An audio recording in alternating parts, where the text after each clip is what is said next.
पीले दांत वाली बहू। रंजना कभी ब्रश नहीं करती थी।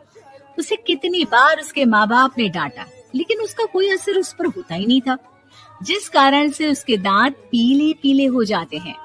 शादी के बाद। अरे बहू, वैसे तो तुझ में कोई कमी नहीं है, पर तेरे दांत इतने पीले कैसे हैं बेटा? कैसे मतलब? कोई सर्जरी थोड़ी ना कराइए। वो तो क्या नाम, मैं ब्रश नहीं करती थी तो पीले हो गए। अब क्या करूं? आप कहें तो लाल करवा लूं या फिर काले? यार ये क्या है, क्यों माँ से लड़ रही हो? लड़ रही हूँ?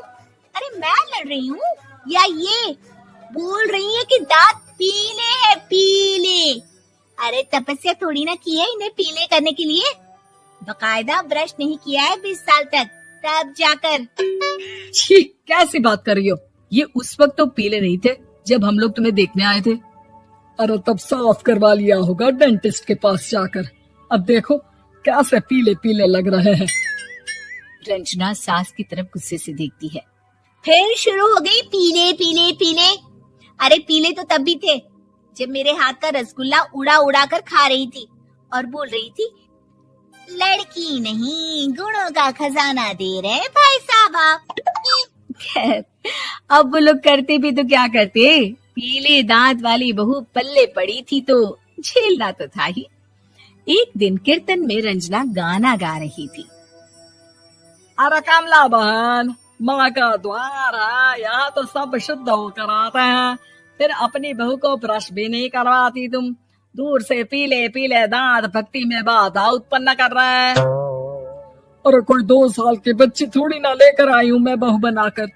अच्छी खासी लड़की है, अरे कैसे करवाऊं ब्रश? ये तो उसे खुद करना चाहिए ना। अब माँ बाप तो इसके जैसे तैसे निपटा दिए, ये नहीं सोचा कि सास कैसे संभालेगी। सास बहू को लेकर घर आ जाती है, लेकिन सोच लेती है कि अब इसे लेकर कहीं नहीं जाएगी।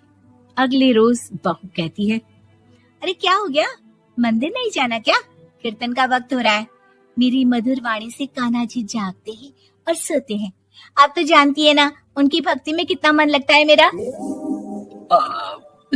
वो क्या है ना, तबीयत ठीक नहीं लग रही है मेरी, आराम करूंगी मैं। तबीयत ठीक नहीं लग रही? अभी तो मिथुन के गाने पर नाच रही थी आप, और अब बोल रही है कि तबीयत ठीक नहीं लग रही। अरे भक्ति में मन लगा लो सासू माँ, ऊपर जाना है, क्या मुंह दिखाओगी आप? हाँ? सास को बहू की बात पर गुस्सा आ जाता है। मैं क्या मुंह दिखाऊंगी, इसकी चिंता तो ना कर, समझी? अपने मुंह की चिंता कर, जो ये पीले पीले दांत लेकर हर जगह पहुंच जाती है। पता है लोग कितना मजाक बनाते हैं। ना जी ना, मैं नहीं जाना कहीं तेरे साथ। तो ये बात है। कोई ना, मत जाओ, मैं अपने कमरे में ही बैठकर भक्ति कर लूंगी। ऊपर वाला दांत थोड़ी ना देखता है, मन देखता है, भावना देखता है। और अरे बस बस, तू सब कुछ दिखा, बस ये सफेद चमकदार दांत ना दिखाना किसी को, है? जा यहाँ से। बहू को सास की बात का कोई फर्क नहीं पड़ता, वो तो जैसी थी वैसी ही रह जाती है। सुबह नहाकर किचन में खाना बनाना, फिर खाना खाना, कीर्तन भजन करना और सो जाना। एक दिन, माँ जी मैं सहेली के घर जा रही हूँ, शाम को लेट आऊंगी। हाँ हाँ तो जाना, मैंने कौन सा तेरी आरती करनी है घर पर बैठकर। रंजना सहेली के घर जाती है, जहाँ वो पार्टी में जाने की तैयारी कर रही होती है। अरे शिखा, कहाँ जाने की तैयारी कर रही है? मैं गलत वक्त पर आ गई क्या? अरे नहीं यार, उल्टा सही वक्त पर आई है। मैंने ये साड़ी और ज्वेलरी निकाली है यार, शाम को इनके ऑफिस की एक पार्टी में जाना है। बताना कैसा लग रहा है ये सब? नहीं यार, इस ड्रेस के साथ तो वो वाली ज्वेलरी अच्छी लगेगी। हाँ हाँ सही बोल रही है, मैंने ध्यान ही नहीं दिया। वैसे तो हमेशा से मस्त फैशन सेंस रखती है। तो बड़ा जाती होगी ना पति के साथ पार्टी में। रंजना कुछ नहीं बोलती, बस सोचती है कि यार काश ये बात सही हो जाती, पर मैं क्यों नहीं जाती पार्टी में? क्या इन लोगों की कोई पार्टी होती नहीं होगी? रंजना घर आती है और रात में पति से सवाल करती है, एक बात बताइए, आप मुझे किसी पार्टी में क्यों नहीं ले जाते?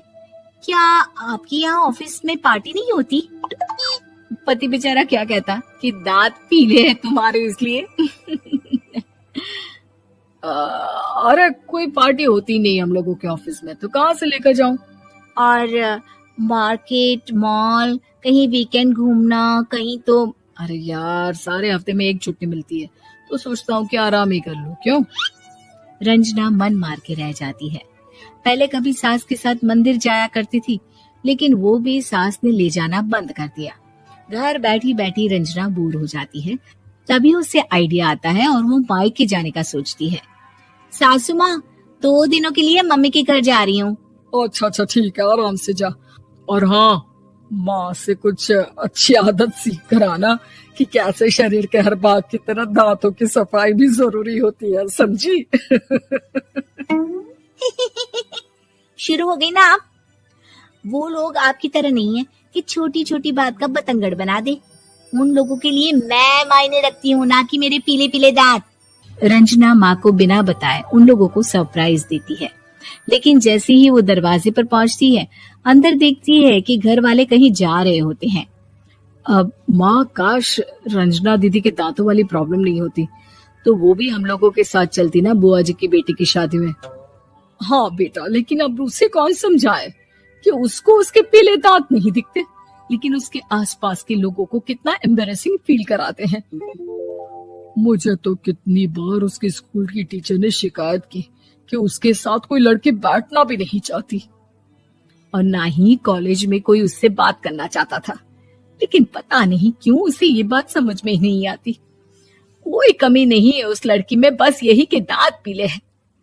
वो तो भला हो जीजा जी और उनकी माँ का, जो दीदी को जैसी है वैसे ही रखा हुआ है।